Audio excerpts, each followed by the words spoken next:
Well, while we were at the Denver Narrow Gauge Convention, we ran out to the Colorado Railroad Museum in Golden, right there in the Denver area, because they were going to be running their K37 steam locomotive, which is really cool. In fact, it's the only currently operating K37. There's been a couple of other ones that have operated, but at this moment in time, theirs is the only one. So we wanted to go check that out. So come with us to the Colorado Railroad Museum to check out the K37. The K37 was one of the largest narrow gauge engines ever created. It's really a standard gauge engine that's been sort of modified into a narrow gauge engine. In fact, if you look at the tender wheels, the trucks are standard gauge trucks with the wheels just slid in on the axles. Number 491 had been donated to the Colorado Railroad Museum years ago, and everyone knew it was in really good shape, but one day they decided to just fire it up and see if it ran, and well, as a matter of fact, it runs brilliantly.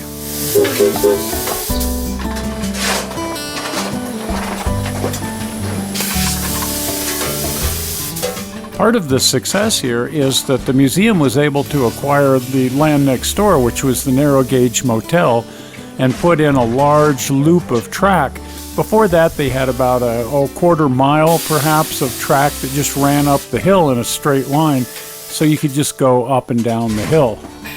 There's several of these K37 locomotives around. They used to use them on the Durango Silverton, but they were really tearing up the track, so they gave those to the Chama Railroad, and well, they're not running over there now either, so at this point in time, this is the only operating K37.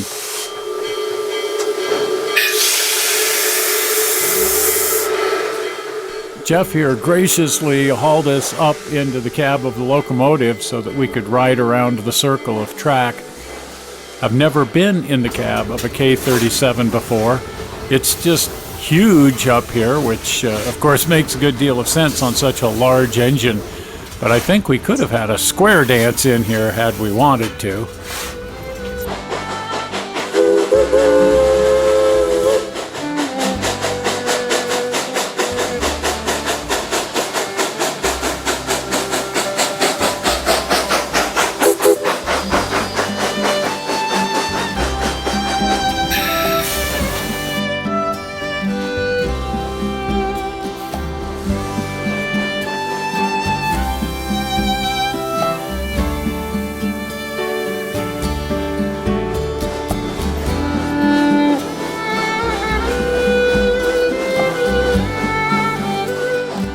The setting here for the museum is just beautiful, and they've got some really wonderful standard and especially narrow gauge equipment here in the collection.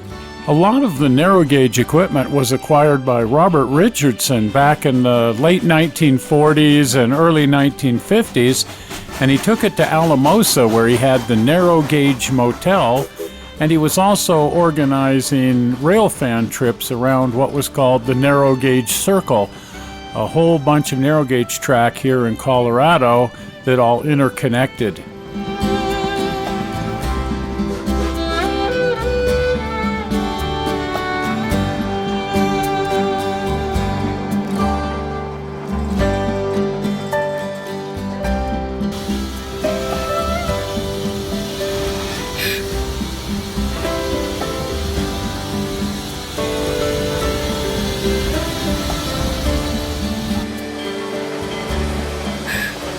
Later on, Richardson moved his whole operation to Golden, Colorado, and set up a new motel here called the Narrow Gauge Motel. Alamosa was sort of falling on hard times and had no narrow gauge anymore. This is where the new Narrow Gauge Motel was built, and now that's been torn down and replaced by this beautiful new roundhouse and turntable. What a wonderful addition to the Colorado Railroad Museum. Just blows my mind.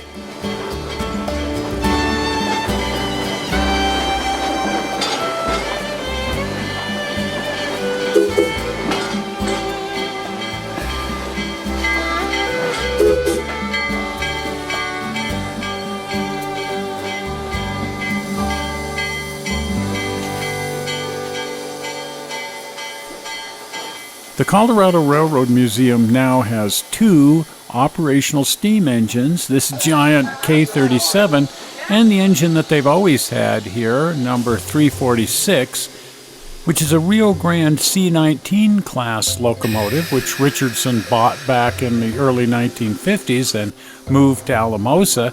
Always has been operational, and now it's here in the Roundhouse. Notice that the turntable is an Armstrong turntable. You just grab a hold of the locomotive and turn it around. Just amazing that you can do that with a monster engine like this.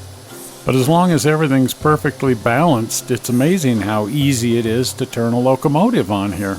I've always wondered why they put such a massive beam on these things. I don't think these 3 guys are in any danger of snapping the arm off of there. If any arm gets snapped off, I think it'll be their arms. Here's how the turntable works in a dual gauge setting like this. Normally the common rail is to one side, but if you did that on the turntable bridge, when you spun the thing around, nothing would line up. So the tracks are brought out to the middle so that there are 4 rails on the turntable bridge, and that way you can spin it around all you want and everything lines up properly. Of course, the new Roundhouse was constructed of a proper size so that they could hold 491 here. Kieran and I are going to do that on the model railroad as well.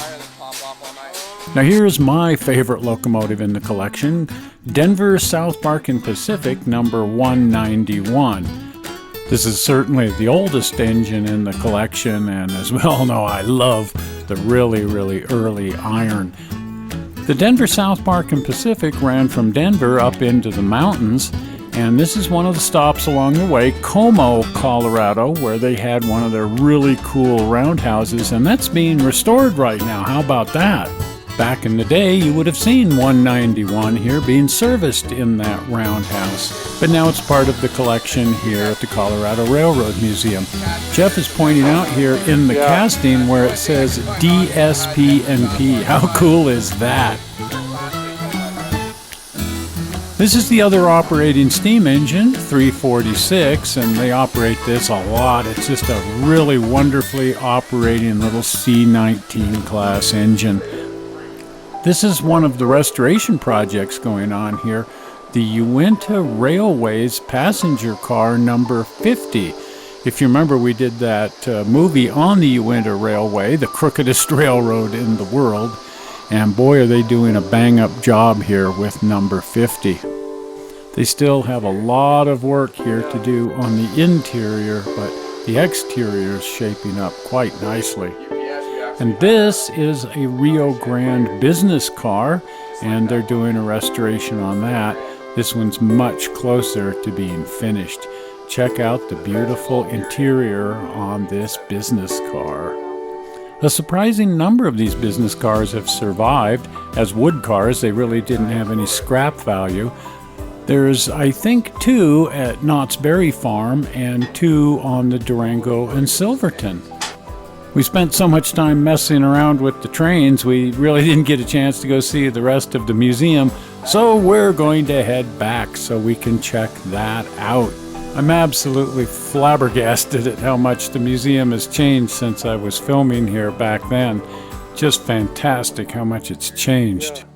I did do some extensive filming back here in the 80s and early 90s, and I have all that early footage.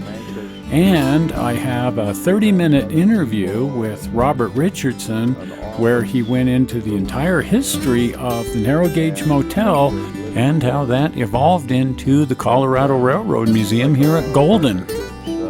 I'm trying to find some stills from the era, and then I want to put up a movie about the origins of the Colorado Railroad Museum. So that's how it happened to wind up at Golden and setting up the Colorado Railroad Museum. Where I am a fan of the early iron, it sure is easy to fall in love with some of these later, just massive steam locomotives. Well, that was the K37. That was so great that we got a cab ride in that thing and got to scope that out. We wanted to see a bit more of the Colorado Railroad Museum, but we missed it because we were riding around on the engine and messing around in the Roundhouse. But certainly have been there in the past, but we need to get there to do another show on the Colorado Railroad Museum, because it's really an amazing place with many, many, many, many amazing things. So we'll get back there. Well, if you haven't been over to the channel, do pop over to the channel. And if you're not a subscriber, let's subscribe, because then that way you're going to be notified whenever we upload another movie. And the easy way to subscribe is to click on the blue button right down here that says subscribe. You ready for it? Zoink.